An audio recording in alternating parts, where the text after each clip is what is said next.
بسم اللہ الرحمن الرحیم۔ السلام علیکم۔ اسٹڈی لیب پی کے میں خوش آمدید۔ امید ہے آپ سب خیریت سے ہوں گے اور ہمیشہ دوسروں کی آسانیوں کا سبب بنیں گے۔ ٹائٹل سے ٹاپک کا پتہ تو چل ہی گیا ہوگا، تو پھر شروع کرتے ہیں۔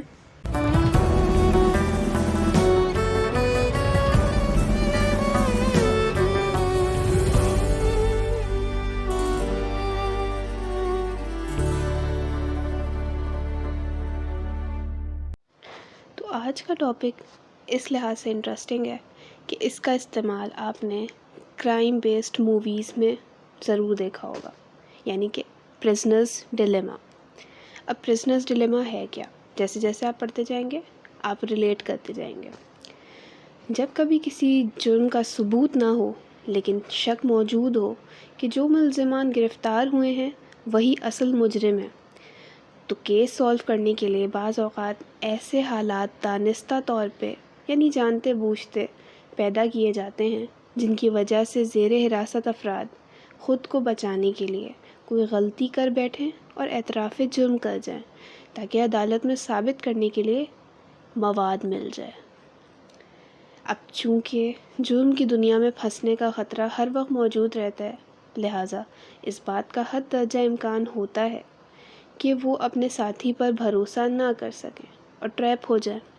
اب یہ طریقہ کیسے آزمایا جاتا ہے اس پہ بات کر لیتے ہیں۔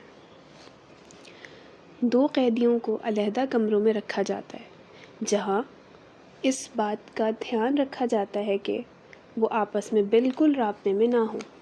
تفتیشی افسر کو یہ بات معلوم ہوتی ہے کہ دونوں نے مل کر مسلح ڈکیتی کی ہے، لیکن اس بات کو ثابت کرنے کے لیے کم سے کم اسے ان میں سے ایک کا اعترافی بیان ثبوت کے طور پر چاہیے ہوتا ہے تاکہ انہیں مجرم ثابت کیا جا سکے۔ اگر دونوں میں سے کوئی بھی اعتراف نہیں کرتا تو انہیں صرف غیر قانونی اسلحہ رکھنے کے الزام میں 2 سال کی جیل ہوگی، جبکہ مسلح ڈکیتی کی سزا 20 سال ہے۔ ہاں، لیکن اگر دونوں مجرم ثابت ہو جائیں تو سزا کم ہو کر 10 سال رہ جائے گی۔ دوسری صورت میں اگر ایک اعتراف کرتے ہوئے وعدہ معاف گواہ بن جائے تو اسے آزاد کر دیا جائے گا اور دوسرے قیدی کو پورے 20 سال جیل میں گزارنے پڑیں گے۔ اب تفتیشی افسر باری باری دونوں قیدیوں سے علیحدگی میں ملاقات کر کے ان 4 صورتوں کے بارے میں بتا کر انہیں آزمائش میں ڈال دے گا تاکہ وہ غلطی کریں۔ پرزنرز ڈیلیما کو ایک میٹرکس ڈائیگرام سے سمجھا جا سکتا ہے۔ ایک قیدی کا نام را اور دوسرے کا نام کالم رکھ لیتے ہیں۔ میٹرکس میں موجود نمبرز اس بات کو ظاہر کر رہے ہیں کہ سزا کتنے سال کی ہوگی۔ مائنس کا سائن اس لیے لگا ہے کہ بہرحال لمبی سزا کم سزا کے مقابلے میں گھاٹے کا سودا ہے۔ میٹرکس کے ہر سیل میں موجود کومے سے پہلے والا نمبر را کے لیے اور کومے کے بعد والا نمبر کالم کے لیے ہے۔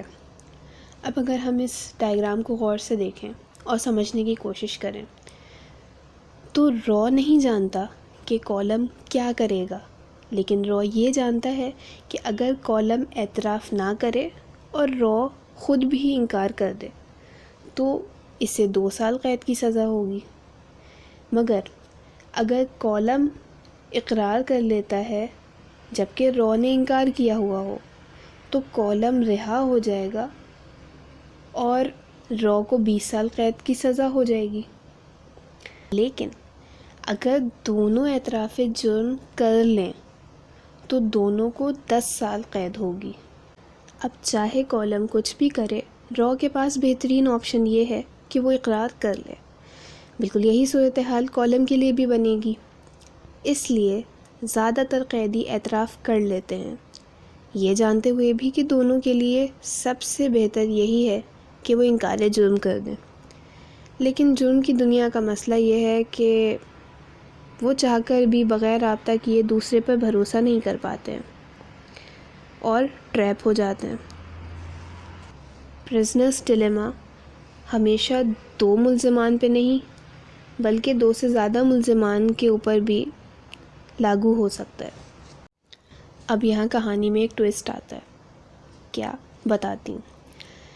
یہ کھیل قانون والوں نے بنایا چور پکڑنے کے لیے، لیکن اب آگے سے چور بھی تو کچھ کریں گے نا. تو چور یعنی مجرمان اس کی روک تھام کے لیے گرفتاری سے پہلے ہی ایک دوسرے کے ساتھ اپنی کوئی اسٹریٹجی یعنی لائے عمل تیار کر لیتے ہیں تاکہ پکڑے جانے پر بغیر رابطہ کیے بھی ایک دوسرے کو کشمکش میں مبتلا ہونے سے بچا سکیں. پرزنرز ڈیلیما تقریباً ہر طرح کے انسانی یا ایون جانوروں کے معاملات میں بھی استعمال ہو سکتا ہے. یہ سیاست میں بھی استعمال ہوتا ہے. کہاں؟ آرمز ریس میں، انکمز کی پالیسی میں، ٹریڈ یعنی تجارت کی بارگیننگ میں، یا آلودگی کے خاتمے کے لیے. یہ اکثر استعمال ہوتا رہتا ہے.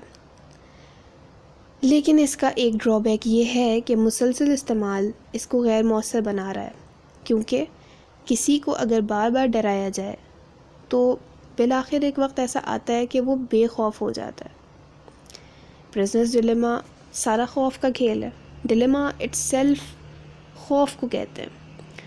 تو قیدیوں میں جیسے ایک خوف پیدا کیا جاتا ہے، بالکل اسی طرح اس کو سیاست میں یا کہیں پہ بھی استعمال کیا جائے تو وہ ایک خوف کی فضا قائم کی جا رہی ہوتی ہے.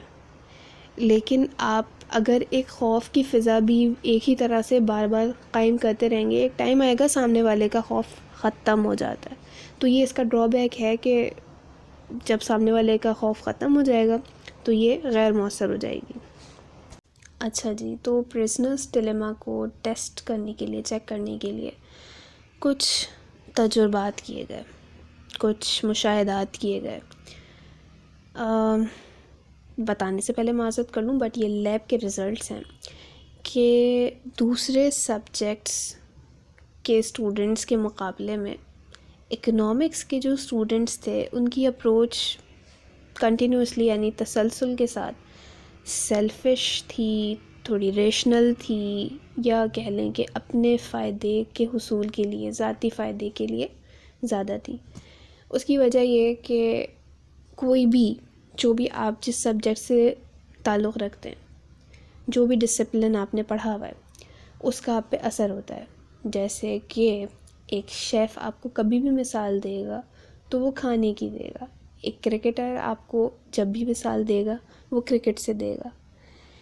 ایک ڈپلومیٹ ہوگا تو وہ آپ کو ورلڈ پولیٹکس اس سے ریلیٹڈ مثالیں دے گا. بالکل اسی طرح سے اکنامسٹ جو ہوتے ہیں وہ آپ کو زیادہ تر چیزیں اسی طرح سمجھا رہے ہوتے ہیں کہ اس کو ایسے کریں گے تو اس میں اتنا نقصان، اتنا فائدہ. تو وہ جو ان کے سبجیکٹ کی ان کے اوپر چھاپ آتی ہے اس کی وجہ سے رزلٹ آئے. یہ میں نے ایکسپلینیشن دے دی انڈرسٹینڈنگ کے لیے، سمجھانے کے لیے. It's the lab results. خیر، یہاں پہ ہمارا پرزنرز ڈیلیما کا ٹاپک اینڈ ہوتا ہے. ہاں بھائی، تو آپ کو ٹاپک سمجھ آیا؟ کچھ نہ بھی سمجھ آیا ہو تو کمنٹ سیکشن حاضر ہے، آپ مزید رہنمائی وہاں حاصل کر سکتے ہیں. آگے بھی ایسے ٹاپک سمجھنے ہوں تو چینل کو سبسکرائب کریں. اگر میرا سمجھانے کا انداز پسند آیا ہو تو ویڈیو کو لائک اور شیئر کرنا نہ بھولیے گا. اللہ حافظ.